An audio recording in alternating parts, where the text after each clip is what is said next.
everyone, and welcome to today's Advanced Analytics Capsule. We're going to be covering combo charts or combination charts today.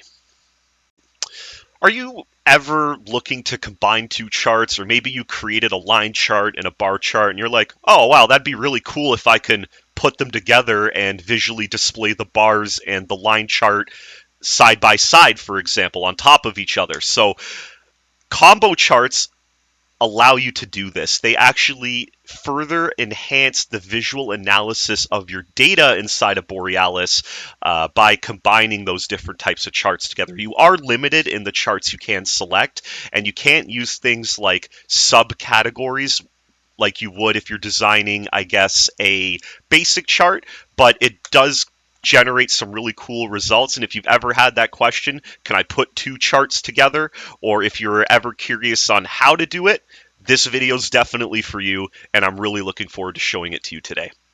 Now, as we always do when we create a widget, we need to go to the analytics section of Borealis. So we do that by clicking here on analytics and then going to the widget section. And all we're going to do is just hit the green create button to open up our first form, like so.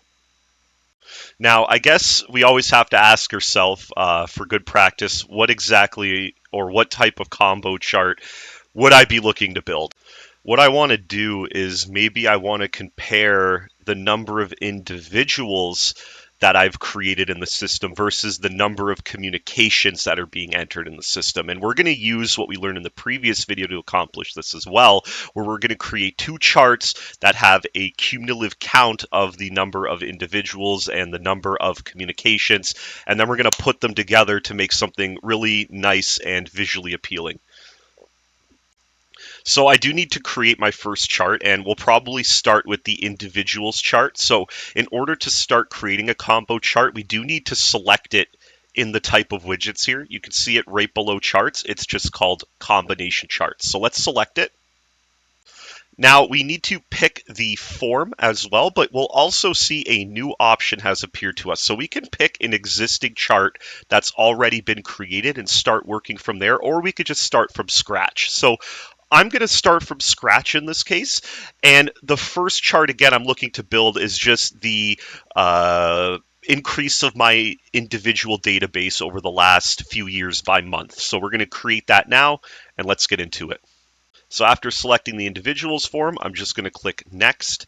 And here is our first look at a combination chart. You can see there are a few options that are familiar to us, but we do have some tabs up here now that are a little bit different. No worries though, if you do know how to build a chart, you can actually build a combo chart pretty easily. So let's get started. I'm going to build my first chart out right now. All I'm going to do is just show the number of individuals that have been added to the database over time. I'm going to reference their creation date in the category, and I'm just going to change the number of individuals to a cumulative count of the individuals instead. So I'll see you on the other side of those edits. Maybe I don't like the bar chart. Maybe I want to change this to a pie chart. Well, we can still change the chart types on the fly in the chart type section. Let's click on it. Oh, wait, the pie chart's not there. I actually wanted to use this moment to highlight to you that we can't use all the chart types available to you when you're creating a normal chart separate from the combination chart. We only have the options for bars, lines, area, and spline chart. So after all, I guess I'll just stick with the bar chart, and our first widget here is done, our first half of the combination chart. So let's go ahead and show you how we could start creating our second chart to put on top of this one.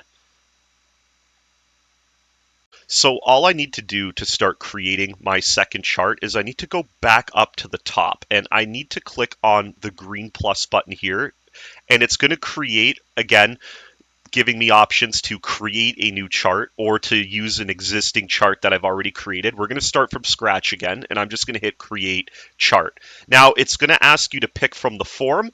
I'm looking to show the growth of my communication database in relation to the growth of my individual database.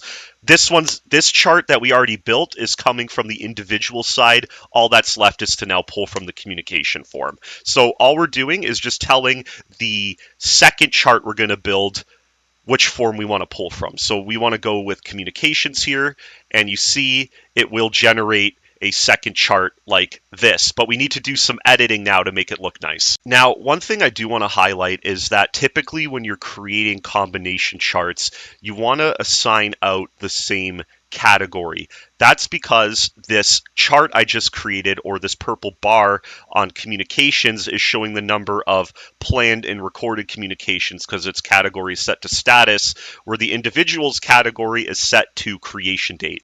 This is causing two axes to appear and is generally going to be confusing for most people because we really don't know what this is showing here. So what we would recommend is always try to use the same categories. In my example, I'm going to have the creation date of the individuals and the creation date of communications. So let's swap that around here. So we're just going to change this to the creation date. And we're going to go with the same grouping that we had on the previous chart, which is monthly. And there we go. We could see our growth of communications versus our individual database by month. Now, all I would need to do is just swap my values here to cumulative count. And there we go. So I just finished up creating the chart by changing it to the same thing, basically a cumulative number of communications.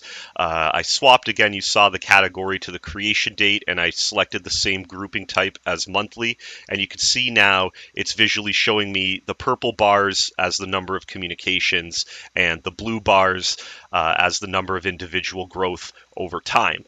I could now swap around the purple bars maybe to display as a line chart. It might look a little nicer. Let me show you how to do that. So we can go again to the chart type. I want to work in my purple widget. The purple bars here are related to the communications. And I could just switch this from bar to line. And now look, the widget is showing the growth of communications over time relation to the growth of my individual's database over time. And that's how easy it is to create a combination chart. You could do more than one. I could combine 3 charts if I want to. And as well, I do want to highlight that we do have the options to add in filters and filter and slice and dice the data as you so choose as well. But note again that you are creating 2 separate charts, so you would have to apply the filters to each different chart section. But if you do know how to create charts in Borealis, you do know how to create combination charts because you're just creating 2 charts and then the interface is just putting them on top of each other if you use the combination chart widget type.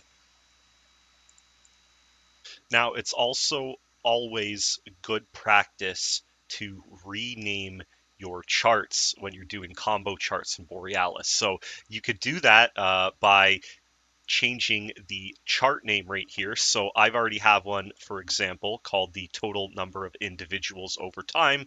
And after you insert that, you'll see that now the chart is named and it's easier to identify which one is which. This is always recommended best practice, by the way. Now, before we hit save, we can name this chart. These are separate charts, but this would be the name of the actual widget. So we could just say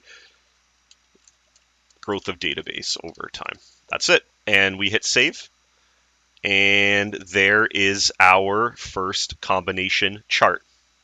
And that's it for this video. So hope you learned something new today. I really enjoyed showing you the combination charts, and we'll see you in the next video.